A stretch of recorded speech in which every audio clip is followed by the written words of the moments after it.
आप इंसदाद दहशत गर्दी के कानून को इस गैर संजीदगी से इस्तेमाल करते हैं, आप अपने टेररिज्म लॉज को कमज़ोर कर रहे हैं। 7 रुकनी बेंच सुप्रीम कोर्ट का कह चुका है इस तरह के सियासी मुकदमों में एंटी टेररिज्म जो है वो इस्तेमाल नहीं होगा। सुप्रीम कोर्ट के फैसलों की परवाह नहीं की जा रही। इसी कोर्ट ने मेरी हाजिरी का हुक्म दिया था अपने पास, वो कोर्ट का फैसला SHO इस्लामाबाद ने जूते की नोक पे रखा, इंप्लीमेंट नहीं किया। शेख रशीद को इस्लामाबाद कोर्ट ने बेल दी, उनको दूसरे केस में डाल दिया गया।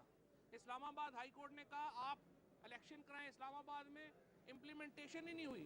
जो दिल करता है वो फैसला इंप्लीमेंट होता है, जो दिल नहीं करता वो फैसला इंप्लीमेंट नहीं होता। लाहौर हाई कोर्ट कह चुकी है 90 दिनों में इलेक्शन कराएं, और अभी तक उसके ऊपर कोई नहीं हो रहा। अजहर सदीक मेरे ख्याल को 13 पटिशनें जो है उसमें कर चुके हैं, कोई वहाँ पे अमल नहीं हो रहा।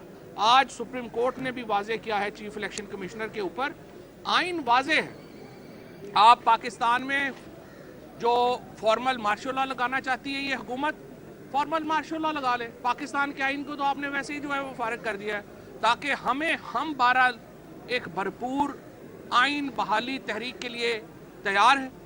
वकला उसमें हमारा हरावल दस्ता होंगे, और इंशाअल्लाह ताला पाकिस्तान में हम एक ऐसी तहरीक चलाएंगे कि पाकिस्तान के अंदर जमहूरियत और आइन अपनी सही शक्ल में आएगा। आज इमरान खान ने साबिक आर्मी चीफ जनरल बाजवा साहब के ख़िलाफ़ उनके अपने एतराफ़ात, हमने नहीं कहा, उन्होंने ख़ुद एतराफ़ किया जावेद चौधरी साहब से और फिर आफ्ताब इकबाल साहब से गुफ्तगू में, और उन्होंने 3-4 बड़ी बातें की। उन्होंने कहा कि रजीम चेंज इसलिए करनी पड़ी कि बैनुल अक़वामी क़ुव्वतें हमारे ख़िलाफ़ थी। उन्होंने कहा कि मैं फ़ोन टैप करवा रहा था, प्राइम मिनिस्टर के फ़ोन टैप कर रहा था। उसके साथ उन्होंने कहा इनको मईशत जो है वो इनके साथ अच्छी नहीं चल रही थी। मईशत 9 महीने पहले कहाँ थी, और अब हम पूछें बाजवा साहब से कि अब कहाँ है, बताइए मईशत कैसी चला रहे हैं अब ये।